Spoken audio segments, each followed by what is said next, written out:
Everyone, thank you so much for joining me, Andy, and Kristen on this monthly release webinar. So we have a lot of things to share with you today. We will also be sure that we leave time at the end of this for all of your questions. We do ask, as always, if you could use that Q&A module so that we can try to make sure we hit all your questions, and then we'll probably even take some into community if we have some frequently asked things or things that come up. We might take it to community after this, but if you could use that Q&A, it will help us. It's oftentimes a little bit hectic here as we see a lot of chats coming through and questions coming in, and we want to just keep up on it. So with that, let's move into what was released this month. And so the first feature I want to talk about, and we've mentioned this a few times, I think Caitlin might throw a nice chat, a link to a video in the chat for folks that want to walk through this. Right in the documentation center, there's a full walkthrough of how the new Windows patching dashboard works and operates. And so we've heard a lot of great feedback on this. We have a bunch of folks that are already using it. I think hundreds of people last week were in here kind of managing and using the new dashboard. So it shows you patch data for all of your customers. You can click on the gear icon and customize that and actually see your patch data for a smaller number of customers, or you can look at unmanaged patches. In the top left, you'll see we have compliance and coverage. So coverage is really what % of your assets are covered by a policy inside of Syncro. So you can actually see if there's anything that you intended to have covered by policy that isn't, and you can get a sense for that. And then compliance is how are the assets that you have managed by policy complying to their policy. So if you have something set to be rejected. So I think there was some conversation even earlier this week of if you have like drivers that you'd wanted to patch, if you have those drivers set as rejected, they will show up as compliant, even if they're not installed because you have it as rejected. But if you have those set to manual, they won't show as compliant because we're actually measuring this according to the policy. So you can actually quickly see how things are according to policy. The chart to the right, the pie chart, is missing patch instances by status. So here you can see if anything has failed or needs a reboot. If something needs a reboot, you can just click on that slice of the pie. The table at the bottom of the screen will refresh and show you just the things that need reboot. And then right from within that table, you can actually click and just reboot that asset if you want to do a reboot right then. The table on the right allows you to drill in and see what critical updates are missing or security updates. Once again, clicking in that table sorts the table at the bottom so you can just zone in on just those assets you want to look at. And the table at the bottom you can also interact with. You can add columns, you can change the sort order, you can search by specific KB, you can hover over a KB and actually see more information about that. You can manage and export this to a CSV. So if you want to set up your columns exactly how you want them and have it be for one specific client, for example, you can easily do that and just export to a CSV if you want to share that with a client. So a whole lot here, to help you really just manage across your whole fleet with the Windows patching dashboard. With that, I will move into ticketing, and we added a new view for ticketing. So we have heard that people really wanted an easy way to see what's assigned to me, what's unassigned, and what have I subscribed to. And so we added a new view. It's called My Queue that's been added with this configuration set up. We also did change and add the configuration options, so you can also add those to your views in any way you want. So you can mix and match.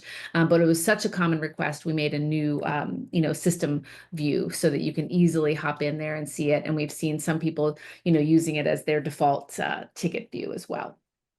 And then in terms of just trying to streamline workflows, we've been spending a lot of time really looking at how everyone's navigating through the platform. We've heard a lot of feedback that trying to make our navigation more seamless, more streamlined, is something that everyone wants us to focus on. And so you'll see more and more of this. But in this release, we've updated the end user detail page. And so we've added a new section there with tickets, so you can view and manage your recent tickets right there, as well as associated assets.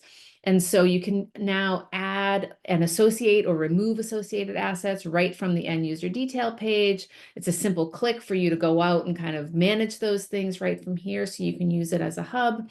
And then on the flip side, we've also added a link on the assigned on the asset details page, right next to the assigned contact, that will open the end user detail page. Sorry. So if you're on asset details, you can easily click over and hit your end user detail page, so you can navigate back and forth as well really easily. So just some convenience features to make it easier for you to go back and forth between users and assets and tickets, because we know those three are oftentimes this triangle that people want to go through and look at. All right, so we also rolled out a slew of smaller updates and enhancements specifically to our ticket timers, kind of in one bulk entity. This entire section's been redesigned end to end, making it far easier to now glean key pieces of information at a glance. We've also updated the way that the timer entry works. So previously, it would be a timer that was an aggregate of all your time together. So it'd be like, hey, you spent 5 hours on this ticket so far. That's now shifted to just being an active timer for the current slot, like slice of time that you're working. It no longer is relevant to the aggregate time on the specific ticket. And then one of the biggest additions that came out of this project was ensuring that your technicians could enter notes while a timer was running. That's been a long time request from Syncro users, and I'm glad we were able to finally deliver on this one. So now basically the notes field will expand automatically as you press the enter key. So you can now fit as much content as you want in there. So even if you want to add a little blurb about what you're actively doing, 15 minutes later, you want to add something else to it, it's all now possible within that single notes field while that timer is running. And then at the bottom, you'll also see running totals for both actual time and billable time. So again, being able to quickly see that at a glance is hugely valuable, especially on like a super lengthy or complex ticket. We've also redesigned the labor log, so it's much easier to work with now. So we clearly denote, what's been charged, what hasn't been charged, and what's already been invoiced.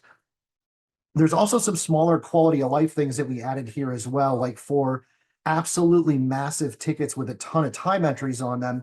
If you look in the bottom right, we'll now paginate that list instead of presenting it all in one shot.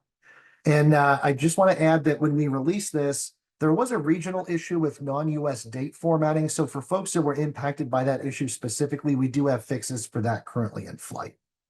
So next up, we have some mobile app updates. As I mentioned in our past few release webinars, we are consistently bringing new and impactful mobile app updates to you every single month.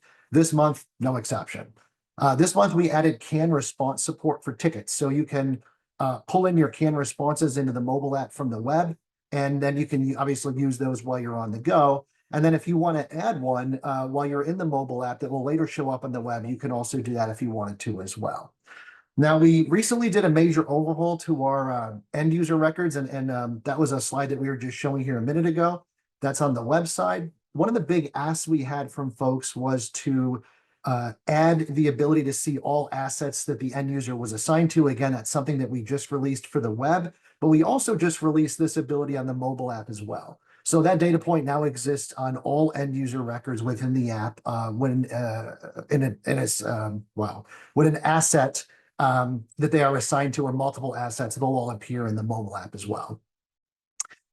In the mobile app, we had some visibility issues in how we were presenting the asset online and offline indicator on asset records. So we've cleaned that up a bit too. And now it's more red and green indicators for clearly denoting whether it's currently online or offline. And then lastly, we were seeing some complaints around performance, primarily with our live chat module within the app. So we made a fairly significant performance pass that appears to have cleaned up a lot of those performance issues folks were reporting to us. So that's this month's mobile updates. And then, by the way, you all did not hear this from me, but there's a rumor going around that we might be introducing dark mode into the app next month. I personally don't use dark mode ever, but I know how passionate some techs are about exclusively operating in dark mode across all their platforms. And we obviously want to be part of the party. So we don't want anybody missing out on that. But like I said, it's just a rumor, so who knows? Next up, we've officially released our asset warranty tracking functionality. This one is super badass. So I want to give everybody a live demo of this one so you can see exactly where we went with this. And as a reminder, this feature is included in the team plan, but Core plan users can opt to enable this feature on their account as well. It's a $49 per account cost. Note, this is a per account cost. It's not a per user cost. So a flat $49 a month for core plan accounts, regardless of how many technicians you have within your Syncro instance. Give me a second here to hop over to my Syncro instance. Cool. So here's how it works. A new warranty section is going to appear on all asset records, and we support automatically pulling and storing warranties for manufacturers including Dell, HP, Lenovo, Microsoft, and Toshiba. So you'll see the start date of the warranty, the end date of the warranty, and then based on the end date, we'll flag whether or not it's active or it's an expired warranty. Now you can also edit this and update your own dates, your own custom dates into here. And you might want to do that for two reasons. Let's just say it's July 9th, 2028, and I just sold this customer a new extended 12-month warranty. Well, I could go in here and just update these dates. Everything I show you next would work with those custom dates as well. And then also, if you just, had to ad hoc something really quick because your distributor was out of a particular brand that you normally sell, let's just say you deployed an Acer machine, you could also go in here. Normally it will say unknown or not applicable. You can edit that, put in your own times for something that we're not automatically pulling warranties for, and store that as well. We also added it to the system info tab. So while you've got a holistic view of everything relating to the asset, we thought it would make sense to add in the warranty information here as well. So we did that. And then inevitably, and I know this happened in my MSP too, somebody would go and say, okay, I want to add a custom warranty to a particular endpoint. Whoops, I did it to the wrong one. I don't remember what the actual warranty dates were. We're now adding all of that into the change history of the asset record. So in case you accidentally overwrite something, you can see what the dates were prior. And then for manufacturers that we support, there will also be a little refresh icon on the warranty information where you can request a new pull from the API, and it will overwrite your existing data with the data pulled from the API. So you should be covered in any scenario. We were sure to make these fields common database fields, meaning anywhere that you would see your asset information, you can now also see the warranty information. So as an example, this is our asset index page, and we've got the warranty start, end date, and warranty status as optional fields that you can make appear in this list. Again, because they're standard database fields, they are now in the property conditions of asset safe searches. So you've got your warranty status, start date, end date. You can manipulate those any way you want, make lists of assets that are expiring in the next 30 days or ones that have already expired. And then you can also feed these into other reports. Most common report you're going to see with this is the asset audit report. So now you can just straight up add these fields if you want to, or you can pull an asset save search with that data that already exists into this report if you wanted to send this to a customer and use it for your own internal reporting. It also works with our executive summary and internal summary report builder. So for those of you that do quarterly, QBRs with your customer, this is obviously a common thing you want to discuss. Look, you've got all these machines that are coming due on their warranties, or they're long expired. We need to talk about replacing them. Or if you just want to run this as an internal list for yourselves, these fields can be added to the list blocks within these reports, which is quite powerful. We also added in the admin settings, so we're in the RMM preferences of your admin settings now, the ability to turn on a toggle that will create notifications a customizable amount of days out from a warranty expiring. It's anywhere from 1 to 365 days. Now, we could have did this as a notification. That's the easy way, but that kind of sucks because now you're having to triage a notification by manually opening a ticket or hopefully assigning it out to somebody else if you remember to do that. So you're like, nah, it makes more sense to do this as an RMM alert. So because these are RMM alerts, they now also work in our asset activity audit report, which means if I just want a report of all the stuff that is due in the next 30 days on their warranty, I can grab the warranty expiration type here, filter it for last month, and now this is a list of everything that fired that's going to be due within the next 30 days. The best part is because it's an RMM alert, it also works in our automated remediation system. All you have to do is say if the trigger category is warranty expiration, that's what all warranty expirations come through as. You can literally do whatever you want. So in this case, I'm automatically going to create a ticket, asset name, whatever that is. You can use your asset tags here. And the warranty is expiring soon. I'm going to assign it to me because at my MSP, I was the one that would go off and sell things. So I'm going to try to go sell an extended warranty, or if I'm really, really good, which I like to think that I am, I'm going to go try to sell them an entirely new machine.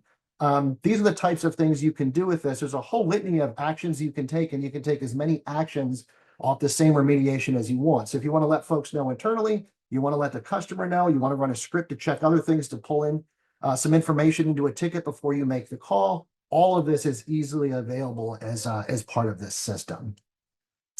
Then we took it one step further and said, you know what? I know damn well as soon as I release this, somebody's going to be like, but you didn't add it to the API. So we added it to the API also. So anywhere that you pull asset information within the API, you're going to see these warranty start and end dates. If you've got it enabled on core, or if you're a team plan user, this will be available to you as well. So for folks that want to turn it on, we've got this new Syncro asset warranty tracking app card. If you are on the team plan, it will look like this, where it's enabled for you with no ability to turn it off. It's included, no reason to turn it off. If you're a core plan user, you'll be able to toggle this. It'll say, this is what it's going to cost. Here's what it's going to do for you. And then you can do a second confirmation to turn that on. So that's everything that works and what we did with asset tracking end to end. I'm going to pass it over to Kristen, who's now going to talk about our Microsoft 365 baselines. Kristen, take it away. Awesome. Yeah, so super excited. We've been talking about security baselines for a couple of months, and this has officially been released to everyone. This is in our team plan. Again, you can audit all of your baselines across a tenant. So you can look at your Microsoft tenant and see how it compares to our SIS framework to understand all of the number of rules that we have to determine the security and how to make sure you're managing drift within your tenants. We have over 1,800 tenants that we're monitoring today. And so would love for anyone on team plan to turn this on. We also have a power hour, which we're starting every other Friday. So on Friday, July 25th at 3 p.m. Eastern, we're going to talk about turning on and managing your Microsoft. So highly recommend, if you haven't enabled this, if you're not using any of our Microsoft syncing, to come to that power hour. That will go into deep detail on exactly what you need to do, any of the accounts, any troubleshooting that you might run into, and you'll be able to turn this on. And again, this will manage your Microsoft tenant so that you can see if there's been any drift between your environment and to understand where things are going. And again, the power hour is on July 25th at 3 p.m. Eastern. I'll have Caitlin throw something into the chat, and you'll be able to join, and we'll go into all of the details specifically of tenants, how to manage them, how to connect your Microsoft account, and then any troubleshooting that you might run into. And then you'll be able to turn on your baselines for every single one of those tenants to see all of the rules and to see where your tenants succeed or where they might need some security work. Next up, we have 2 pages of these. So Andy, I'll tell you when we go to the next one, we have a ton of quality of life improvements. I know we've been talking about these. This is the second month we're really going into detail. We've done a lot of work in the background, and we want to make sure what we're hearing from you on all of the things that we get done. So a couple of the things that I wanted to highlight that I'm really excited about. So we've been doing lots of API updates, and we're going to continue to have a track of API updates. We've added contact tags and ticket tags into the API, and we'll continue to see API movements there. Dee talked about this very briefly, but you can now jump right to the end user detail page from an asset. So as long as those are connected, you can jump right in there. And then we have a lot of other areas that we've just started buttoning up, improving the UX and making improvements. So Andy, you can go to the next slide. We then also, again, we have two pages of this. So we have a whole team dedicated to this effort of doing small but significant changes. We get all of these ideas from all of you. So when you submit feedback within the product, there's a submit feedback. Our product team reads every single one of those. I look at every single one of those as well. And we add them to the list or things. And as we are able to do them, we're kind of tackling the things that we hear the most. So again, in your feedback in this webinar, if you put feedback here, if you put it through the product or any other ways that you communicate with us, please continue to let us know those little areas that you want to improvement. We're going to continue to update them. And then we're going to continue to fix the things that are just bothering you. All right. And then over to Dee for resources. Yes. So just a quick check on resources. So our doc center, docs.syncromsp.com, or linked right inside of product. I just wanted to make sure if you haven't been there recently, it's worth a visit. And we've been putting in things like that small patching video for every new release we have. And we've gone through all the older documentation, we've refreshed it, and we've added a lot of new short form video as well as really descriptive text and tried to fact check it all. And so feeling really good about the quality of it. And then in the lower right-hand corner of the Doc Center is a new little question mark icon. It's just in the Doc Center. It's not throughout our whole product. So just when you're in the KB, it's called the Assistant for the Doc Center, and you can ask it questions. And so, like, for example, like someone asked in chat, like, can I run a report for customers to show assets? And you can ask it questions like that. Like, so can I see a view with assigned and subscribed tickets? How do I set global patch exclusions? Can I exclude drivers? What are event log sets? You know, like all these types of questions you can just type in there. So it's different than a keyword search, but it's a new way to interact with the doc and kind of get answers to your questions. I've been testing it out. I found it to work really well. And so I just wanted to mention that we are constantly updating these resources, and it's a great place if you're just like, oh, how do I do this? Can I do this? To just hop in there and check it out. So with that, I am going to talk about a few things that are heading into early access. And I think, you know, signups are out there for these and they're coming soon. Folks on the call, I think have specific dates, but all of these are coming soon to an early access near you, and signups should be available. So first one on the list is both around network discovery as well as network monitoring. And this is adding SNMP v3 support into our networking. And so we heard from a lot of folks, especially when we first rolled out network discovery. And to be clear here, network discovery is a team plan feature, but network monitoring is available for everyone. But we did hear, especially around the discovery release, that people that had clients they were managing networks for that had compliance requirements for like HIPAA or PCI, that they really wanted the security of SNMP v3, and they wanted us to add that ability here into our tooling. And so we've added it into the discovery process. So now we'll automatically find SNMP v3 enabled devices when you scan the network, and you can configure your credentials right in your discovery profile. So the whole thing just works pretty seamlessly. You can also, in those discovered devices, you can get the SNMP version, you can get available OIDs in there. And so we've kind of just updated the discovery process. And then we've also updated the monitoring process. So similarly, you can set up these devices, track their performance and status and health using SNMP v3. So once again, early access coming soon. Sign up is available right on the public roadmap. All right, next up, a very popular request from folks. So let me walk through this a little bit. The new archive assets feature, which should be heading into EA in the coming weeks. And this should really hopefully help you simplify your asset management and improve your accuracy in tracking. It's really going to let you remove a device from your active fleet, but still be able to keep a record of it. So, whether you need that for compliance or reporting or audits. And so you can really retain full visibility into the history of the device, but it's not going to clutter up your day-to-day views or affect your usage data. So as you know, there are two kinds of assets we have in Syncro. We have the Syncro devices with agents running on them, as well as manual assets you create. You'll be able to archive both types of assets. Once you archive something, it's going to become inactive. All its data will be preserved. And so you'll see kind of all that historical data. And, you won't, archive devices aren't going to report back in. They're not going to impact monitoring, your usage data will suppress, any sort of management for those. And so they're really just going to be there. They're not going to show in your customer overviews and your real-time tools, in your invoice calculations. They're still going to be searchable. So you can go through, there'll be a new archive assets view, and you'll be able to see them if they're already linked in tickets and alerts and chats. And so you'll preserve all that history, but they're just not going to be in your face for your day-to-day. So excited, more to come on these. You can sign up for early access for this on the roadmap page.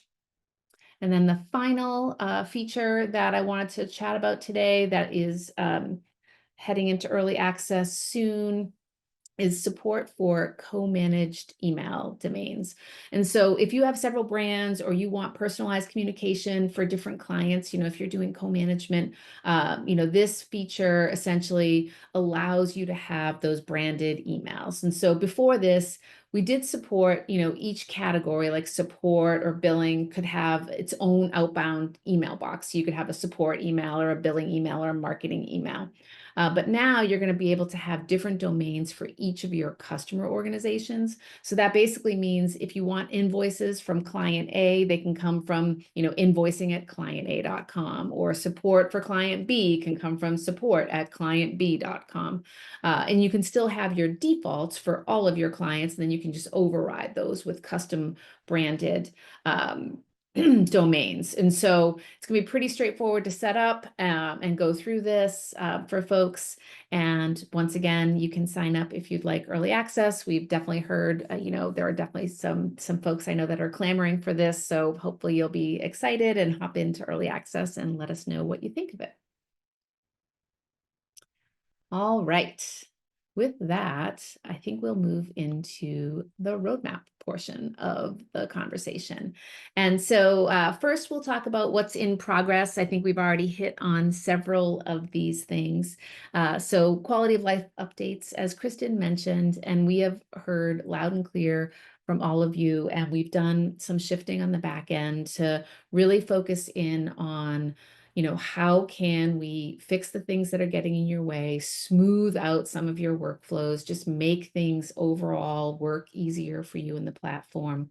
We're also focusing, even our feature updates on a lot of the things that are hitting your day-to-day. And so you'll see us have a quality of life updates track in every monthly release that comes out. We'll publish the whole list in our release notes. We'll talk about it here, and hopefully you'll just experience these things as you're going through your day-to-day. Archive assets, we already talked about. Syncro mobile dark mode, I think Andy teased that a little bit in talking about the mobile app. SNMP-v3 support we talked about around early access, as well as multiple outbound email domains. The other thing that we have not talked about yet is a couple additional Microsoft actions that we are adding in. And so we've had an overwhelming response to some of the new Microsoft capability. We've had a lot of people integrate their tenants and start resetting passwords and resetting MFA. So we're adding 2 new actions that we heard from folks that would really be useful for them to have in their day-to-day. So the ability to revoke active sessions, as well as the ability to block and unblock a user in your Microsoft 365 tenants. And as Kristen mentioned, we're going to do a power hour where if you've been on the fence about like, oh, I should look at that, I should carve out some time, do it during the power hour. Actually walk through your setup while you have folks on the call that are there to answer your questions. And so it's a perfect time if you've been, on the fence and looking at when should you carve out the time to do that. Hopefully you can do it while we have the right folks just sitting there on a webinar or on a call to answer your questions. Yeah, and just a call out for me with multiple outbound email domains for folks that do a lot of like tier 2 and tier 3 support for like third-party organizations. This is going to be a game changer for you, just being able to send emails out from them. Like this will be a big deal. My MSP did a lot of this, and it would be pretty hard to operate with some of the customers without that. So I'm really excited to be getting that one out the door for folks. Great. So in terms of what's next on our roadmap, we talked about the quality of life updates. Again, perpetual stream of improvements we're going to be rolling out each month. And you saw the 2 massive slides from Kristen of things that we just did this past month. So absolutely continuing doing that moving forward. Beyond that, we have some Entra ID enhancements coming. In particular, Now that we have end users syncing from your M365 tenants into Syncro, and we've also got the user actions spun up now where you can, reset M365 passwords and their MFA right within Syncro. Next step here is syncing Microsoft 365 licenses and moving them into our universal billing system that we recently rolled out for Proofpoint. When I told you all during last month's webinar that over time we'll be adding that functionality to all products Syncro currently resells, we are now going to extend that to your Microsoft licenses you get through distribution as well. And the best part about that is because we pull licenses from your individual M365 tenants that you're managing, they're already mapped into Syncro. So you'll be able to utilize our universal billing model to bill your customers for their M365 licenses both accurately and automatically, regardless of the distributor that you go through. It won't matter. So that will be a huge, huge value add once we deliver that one. I know everybody on this call has had at least one instance of missed billing, underbilling, forgotten billing, whatever it is that's just cost you money. And we're working really hard to shore that up so that that never happens again for Syncro customers. And then Kristen talked about our M365 security baselines officially coming out of early access. So next step here is quite simply adding more security baselines to monitor within Syncro. On the mobile app front, aside from the dark mode rumor floating around, we will also be adding the ability to utilize existing ticket worksheets right from within the mobile app. I know that one's come up semi-frequently, so I'm glad that one made it on the docket as well. And then lastly, we obviously have the Linux agent. That's the big one that we've got on the roadmap for up next. People have been asking for this one for a long time. So again, glad it's officially on our roadmap. I know there's a lot of folks out there who are managing a few Linux machines here and there, and they're going to be very, very happy with this one. So I'll be very excited when that moves to the in progress work myself. I also have 2 new partnerships we're adding to our roadmap as well, and I wanted to announce live today. This is the first time we've been talking about these. Both are products you'll be able to purchase from Syncro, and we are also building integrations into each. The first is ThreatDown, and I am very, very excited about this one because Syncro hasn't added a new managed antivirus provider in years. ThreatDown is a great product, but more importantly, they are very, very easy product to both buy and deploy. They have one SKU that includes both their core AV product and their EDR in one. And then they also have MDR services on top of that, which is real humans monitoring your environments 24/7 from a security perspective. If you are not utilizing any level of MDR today, this can absolutely change the landscape of how you operate and scale your MSP. We're going to be launching this in 2 phases. The first phase will be provisioning and licensing ThreatDown through Syncro. This will also include folks who wish to migrate their existing ThreatDown tenant over to Syncro, which will be available on day 1. And for those of you that do opt to migrate your ThreatDown tenants over to Syncro or create a new ThreatDown tenant with Syncro, phase 1 will also include support for our universal billing model as well, meaning we'll be mapping customers between Syncro and ThreatDown, pulling in license counts and logging those against your customers daily, and allowing you to bring that into our recurring invoice system in a dynamic fashion, meaning you just set a price on your recurring invoices that you wish to resell your licenses for against any given specific customer, and we'll adjust those counts automatically for you as each month. It's as easy as that.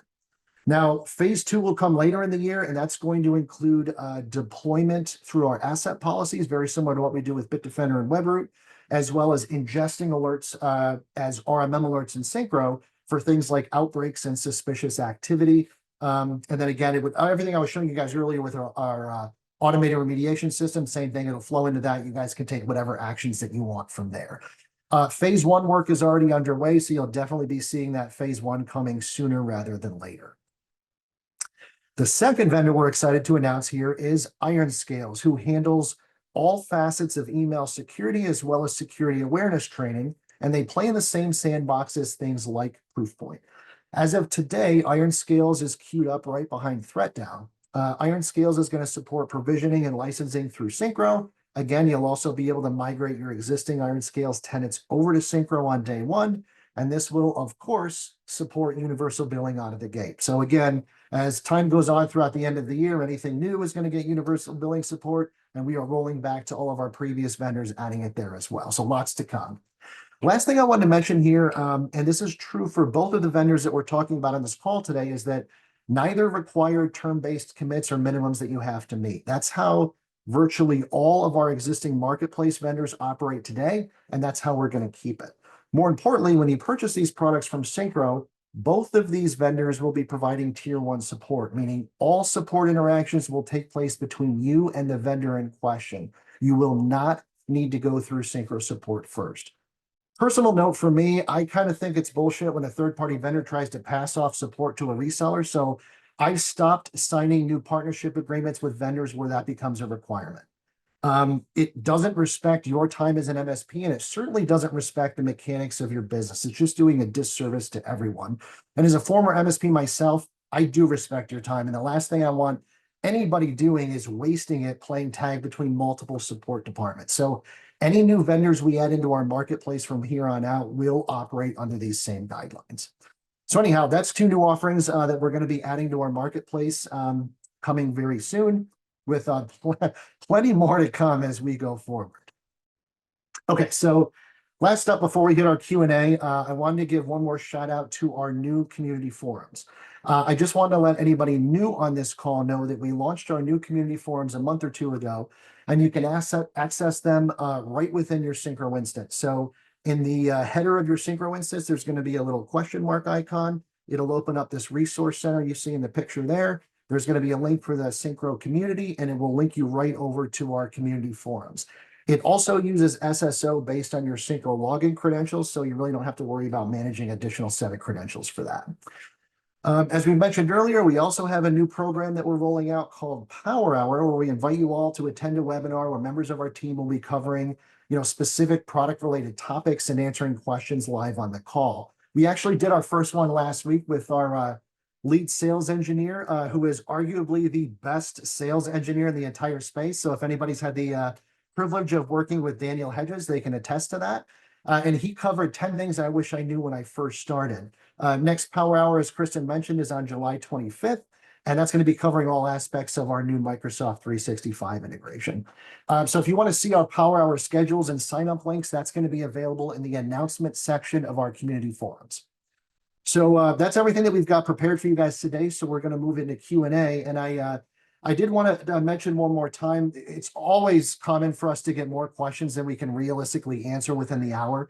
So we'll take as many as we can. But if we didn't get to your question, feel free to ask it in the community forum. And then if you have a response that you need specifically for Dee, Kristen, or myself, you can actually tag us directly in your post, and we'll make sure we hop in and respond. So Kristen and Dee, I'm not sure who wants to grab the first question there. I'm happy to hop in and take a first couple of questions, and then we'll just take turns. We'll give you a moment to breathe and read through and see what you'd like to answer. All right, so I have a question from Aaron saying, can we run a report that would give us a list of assigned assets to a user? And so, yes, you can run the asset audit report. If you just put assigned contact enabled on that report, save it and run it, you'll be able to access that information, no problem. And then I have a few questions. I meant just hit them all at once around the mobile app. And so first, I want to just make sure that everyone on this call has the Syncro mobile app called Syncro Mobile on your phone. Our old app is called Syncro MSP. We have not fully removed it from the App Store, and even if we had, it wouldn't be fully removed from your phone anyway. So the current app is called Syncro Mobile. And all the new features, all the updates have been going into Syncro Mobile. And we are keenly interested in getting your feedback on what else we can add to it. For anyone who comes to these regularly or uses the app regularly, you will see that every single month we're adding things to the app and we're continuing to make it better. So we're here for it if you have ideas or things you really want us to put in there. So the few questions that I got on mobile. One is, if I have IP whitelisting turned on, can I still use the mobile app? The answer is yes. You can probably still use the mobile app if you have IP whitelisting on. You probably will get prompted for a lot of approvals as you go through and use the app. Another person asked, can I send texts right from the mobile app? And I think this is a great item for me to add to our request and roadmap list, to, look at. And I know it's something we've heard and we're looking at how can we make it a lot easier for folks to communicate, especially if you're on your way to an appointment or something like that. And so it's definitely on the radar. No firm plans for it yet, though. And then final question on mobile is, am I missing it, or is there a way to reply to tickets in the mobile app? And yes, you can absolutely reply to tickets. If you're in a ticket, you'll see the notes. There's a link to the notes where you can see all the comments or notes for the ticket. And then there's a plus sign right there. And just clicking on that will allow you to actually just respond right back to a ticket. I'm going to pick up a couple having to do with the warranty stuff. Someone's asking if there's warranty for Mac devices. So you should be able to add custom warranties to them, but we don't have an API to pull those, so it won't happen automatically, but it should work manually. Avner's asking, can we add the warranty tracking information to the asset aging reports? Avner, theoretically, and my email, by the way, andy@syncromsp.com, shoot me an email after the fact. Let's talk about this. I'm just going to be honest, our asset aging report isn't really awesome. Primarily because it works off BIOS dates. And if you update the BIOS, it's going to think that's the start of it when it's really not. So it's not a great report to look at the life cycle of an endpoint. A lot of that's been usurped by the list blocks that I was showing from our report builders. And you can add in all the same stuff, any machine under 4 gigabytes of RAM, these OSs, et cetera, et cetera. And that will include the warranty information. So try that first. And if you still feel there's a need to put it in that asset aging report, let me know. And let's have a discussion about that one. Richard's asking, is there a report that will show warranty expirations for 90, 60, 30-day upcoming expirations? Again, you will be able to set that up within our internal summary report builder. You can basically build a saved asset search that says, show me everything which is active, but has an end date within the next 90 days, within the next 60 days, whatever it is. Feed that into an asset list block, and it will just pump a list of everything you want, either across all customers, or if you want to send that to a specific customer, you can do it as part of the executive summary report builder, either schedule it monthly or part of your QBR. Wayland's asking, warranty is not showing for servers. Do me a favor, Wayland, if you could just shoot me an email with the URL of the particular server you're talking about. It's possible that's not a manufacturer we support. If it is, let me know so I can take a look at it, because that's not currently a known issue. Chris is asking, if you do not pay for the warranty module, can we manually add a warranty expiration date? No, all of the warranty functionality is either enabled or disabled as a whole. That was everything I see for warranty. So Kristen, if you want to pick up yours, I got a couple flags there.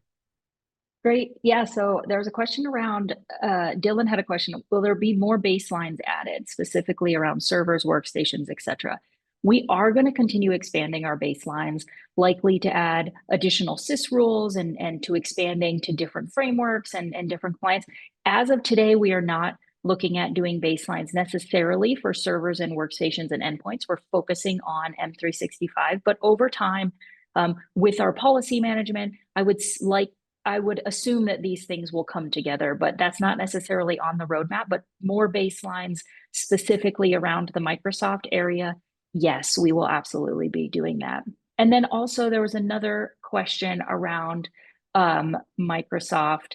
If we sync Microsoft 365 for a client, can you associate users to devices based on AAD join status?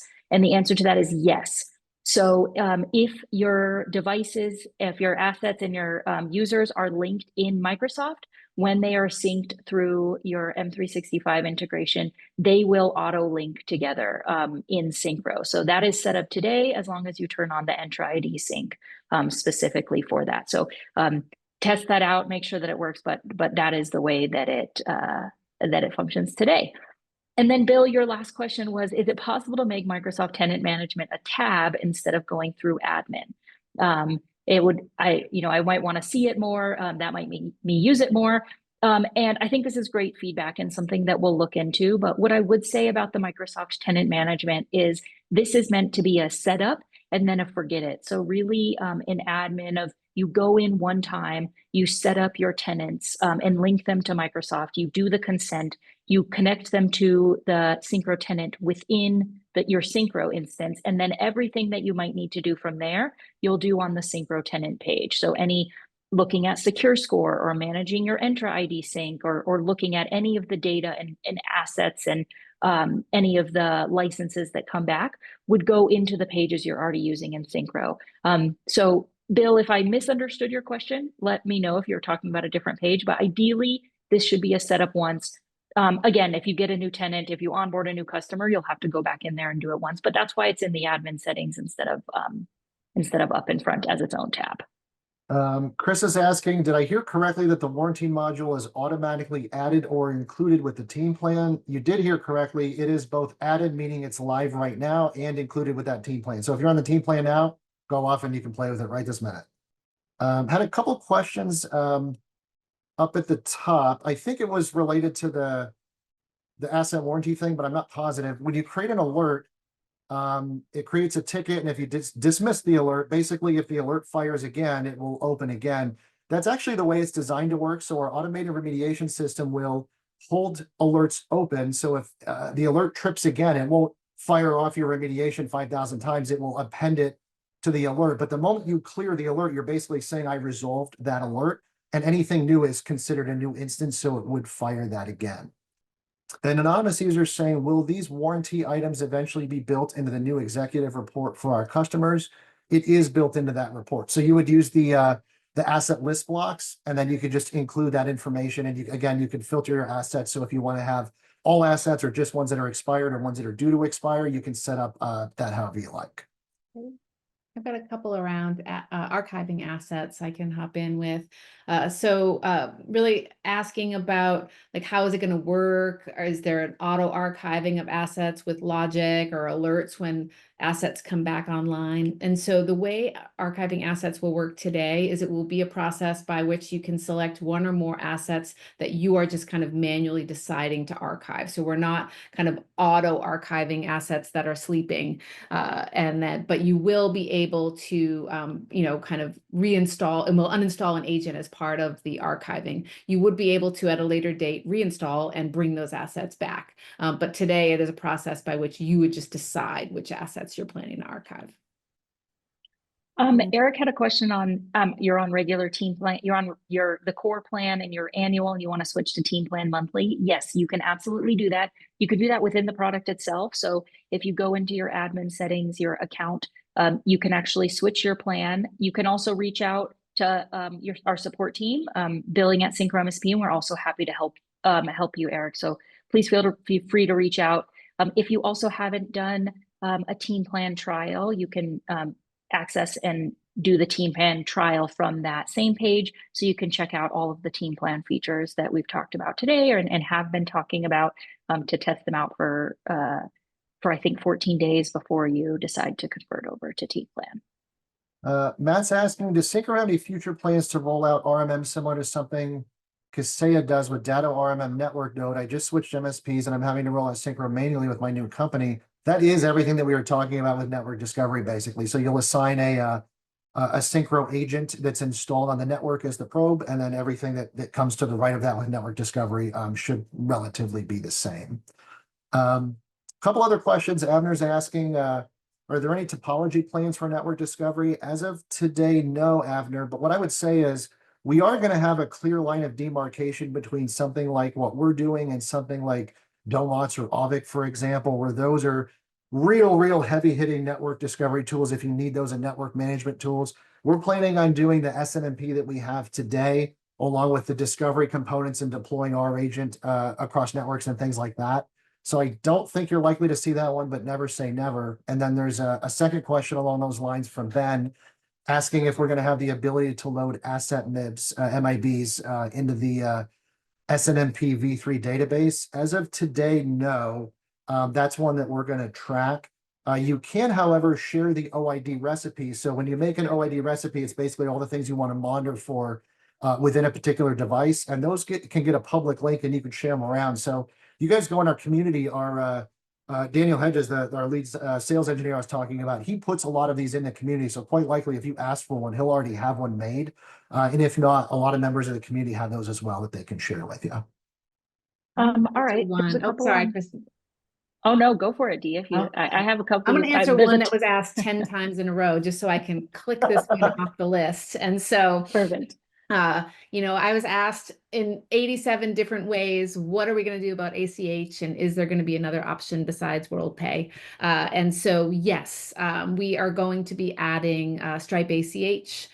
It will be on the roadmap by this time next month, and we'll start to talk about where it stands in terms of getting it fully designed and then getting it coded and getting it rolled out to all of you. And so, yes, we are committed to doing it. And like I said, we'll have it up on the website and in writing for all of you and in progress. We're already doing some of the preliminary design work now, but then we'll be moving into kind of final design work and getting it going. So more to come. All right, there was a couple questions I saw around what licenses do I need for the M365 integration? And I want to make sure we answer that you don't need any specific license for the main sync to work. You do have to set up the right service account to make sure that you have access to the tenants and that so that we can have access to the data. There are certain things that Microsoft controls. So for example, if you want to have MFA information, you do need the Entra P2 license, but overall, you should be able to connect your M365 in any way there with any licenses that you have.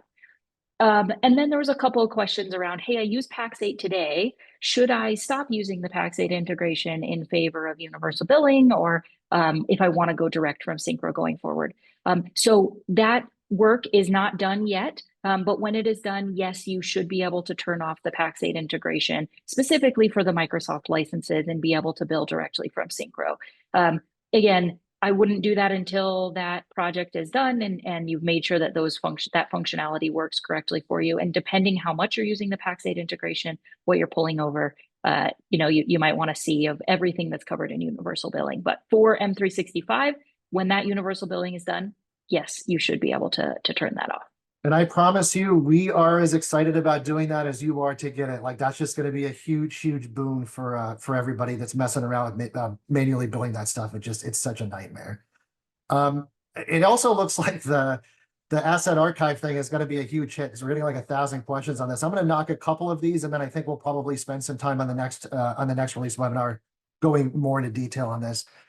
So folks are asking, will AV licenses like Bitdefender be removed automatically using the new archive function? I just checked with the product folks. It will, so long as obviously you're getting it from us and it's part of your integration. Like if we deployed it, theoretically, we can remove it.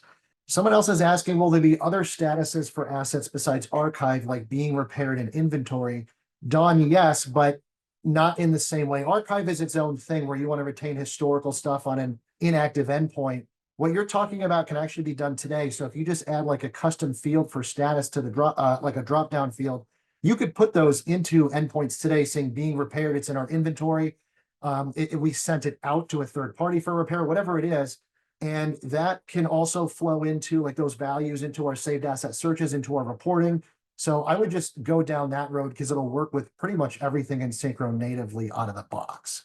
Do you guys have anything else not asset archive related? There's so many questions about that here. Yeah, there was one about network discovery that I thought I'd quickly answer. And then what I would suggest on archive asset, or what we'll do, is we'll spin up a community forum. Spin up a community post where we can take a bunch of the archive assets. We'll give a lot of detail about that. I'll pull our products team that is actually actively working on the archive access functionality, and we'll answer a ton of your questions there. So we'll spin that up, head over to the community forum, take a look for that, and we'll make sure to answer a bunch of these. But Jeff had a question around or a statement that network discovery finds devices that it says are unmanaged, but they're definitely managed. Is there a way to merge them? So Jeff, today devices should be found as managed unless they are on a different customer than your network discovery is actually like. So if your assets are under a different customer than your network discovery node and the way that that's searching, it should. Otherwise, what I would love for you to do is create a support ticket or reach out to us and help us troubleshoot there. Over time, we'd like to do some things with merging, but if it is on the same subnet, it should be looking at the MAC address, and we should be able to merge those things together. If it's not, please reach out because we'd love to figure out the details for that. Yep, there's just a couple here I'm going to knock off on my end. A couple of people asking, are the power hours recorded if I'm not able to make them? Yes, and we post those recordings on our community forum. A request, can I send a survey to Syncro customers asking them which products they'd like to see integrations with or universal billing support for? On the universal billing support, yes, across the board, email me whenever you guys want. I'm happy to talk to you guys about whatever you'd like to see integrated. As far as universal billing goes, everything new we add is going to get it by default. Everything existing that we have today is going to get support likely by the end of the year. But if it's something that is outside those bounds, we are looking at ways to potentially import like a CSV that will be a little bit of a universal way to work with universal billing, so to speak. So we are looking at ways to do things that we don't integrate with. But again, if you guys want to see us bringing stuff into our marketplace, Andy at syncromsp.com, blow me up. I will answer your guys' questions at any time, day or night, don't care. And then there's a whole litany of questions about how do I upgrade? A lot of folks asking, how do I upgrade a team plan? So if you're on annual, you're on monthly, it doesn't matter. We have ways to get you onto the team plan. If you're not sure what to do or how to do it, email me again, Andy at syncromsp.com, and I'll get you sorted one way or another. Because I definitely want everybody using all this new functionality. There's just so much power that's been gotten added to the team plan this past 6 months. It's insane. Agreed. I'm going to take one final thing at the end, and then Dee, if you wanted to do one more, I see it came off mute too. Go for it, Kristen, all you. Someone said, "Hey, I missed the Linux agent. Can you repeat it?" So yes, we are actively working on a Linux agent. This is a longer term project. I think we've talking about it a little bit for a couple of months at this point, but it is actively in progress. We're going to have a Linux agent that's going to come out.